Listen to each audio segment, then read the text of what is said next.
Well there, this is a long overdue update on the Valiant. I know some of you have been asking for it, but it's been a long drawn out process, as usual with anything that you sort of modify and muck around with. But we're just about there now, and I just thought I'd let you know what's been happening and show you what we've been doing to it. Sweet as. Alright, we finally, when we saw you last time, we got the engine in. That was no problem. Well, a few little problems, but you know how it goes, it's all good. We got the engine in here, we got the transmission in, we got the exhaust done. Everything was all going pretty good. We had to wait a long time for the drive shaft to turn up. Had to be modified, and then the drive shaft didn't quite fit properly. Due to some internal differences inside the back of the 727 in terms of how far the yoke, the shaft can slip into the back of the gearbox.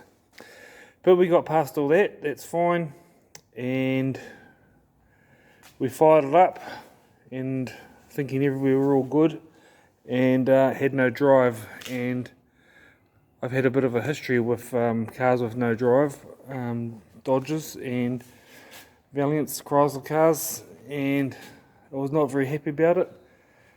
The gearbox had been pulled apart and looked at and checked. Everything was supposed to be okay, and that was all good. We got a B&M torque converter that the customer supplied. We got that fitted by the automatic trans guy, and what do you know, the nobody checked the input splines on the torque converter, and they were wrong. So we had to take the torque converter out and get it all modified to fit the older style 727, which has a smaller spline count on it. Bit of a weird one, never come across it before. Apparently they're a bit rare, but we're looking pretty good. Oh, and it's got some different wheels on it. Some Cheviot style wheels, supplied by the owner. Back one's fitted on not too bad. Had to make up some centric spaces to get them all centered properly, you know, for cert. We have the front ones, had a bit of more mucking around. We've got a permanent spacer been put in there. Hubs had to come apart, longer wheel studs fitted, because the front wheels are just rubbing on one of the suspension arms. But all in all, looks pretty good. Oops. And we have the thing running now, fired up, it drives. We're gonna finish it up in the next week. Oops. And the owner will be able to take it away. We get a cert booked in for the end of next week, and hopefully we'll have it all sorted. We've got our tyre pipes coming out the back here, both sides.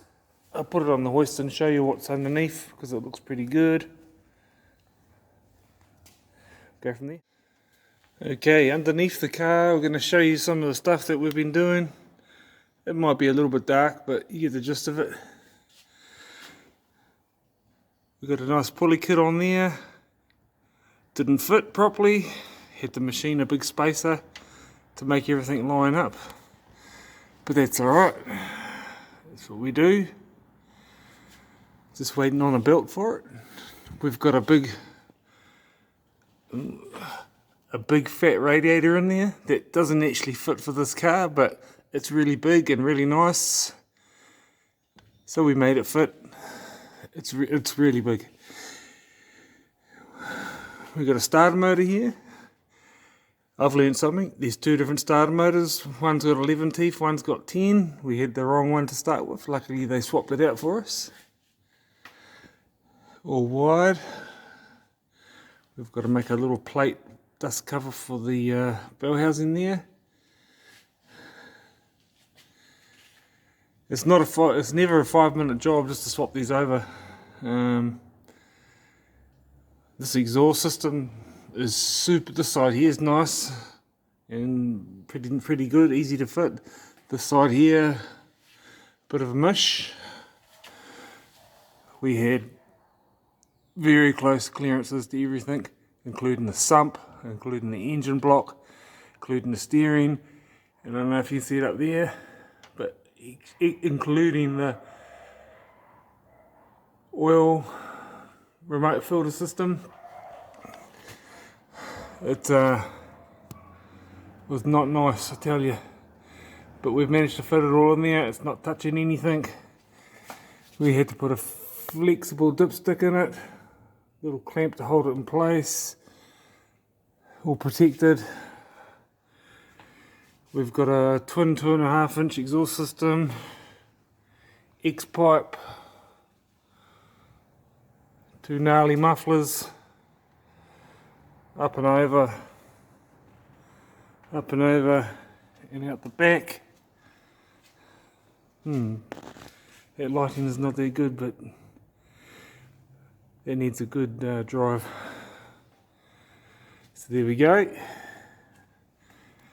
New drive shaft. Took them a long time to make it, and it didn't quite fit properly, but we got there. We've got a drive shaft loop in here for cert purposes. Had to modify the linkages and the gearbox to make it all work. Make up a few bits and bobs. But yeah, she's looking pretty good under here. Just a little bit of finishing off to go. She's looking real good. And finally, we're back down here. There's a picture of the remote filter. We put it over that side. I know sometimes that light's just coming through the room. A lot of the time the remote filter sits up here from what I've seen in pictures somewhere. Must be some hardline system they use. I don't know how they do it, but it just worked out best to run the piping across the top of the bell housing and come out this side here. There's this more room down this side. Easy access. Worked out right. So we just about got the thing. There's a few wiring gremlins in this car. It came in on the trailer because it wouldn't run initially with the original motor in it, but now I can see why there was a few wiring gremlins. We got most of it sorted. The only thing we've got left to do now is, because we've gone to a non-ballast ignition system, we have to, and we've got an aftermarket starter motor, we have to set up a relay system to power the ignition coil while it's cranking. And once we've got that done, all the wiring will be complete. The dashes are working again. It wasn't before. And we'll do our final checks. I don't know if you've seen that. Offset brake booster. Had to make up all the lines for it. Set it all up. Got all that working. It feels alright initially. Hopefully it'll be fine for the cert. It's off an original V8 car. So yeah, so my next video will probably be of it being test driven. Awesome. Oh, just on a side note, you know, after working on a car like that, it's pretty massive, and the guy that owns it, he's a pretty big dude. Wouldn't like to meet him in a dark alley, that's for sure. Anyway, and then you've got something like this, which is ridiculous because my knee is above the door handle. Yeah, I don't think that dude would fit in that car. But you never know. I might make a video of it, see if you can. That'd be quite good.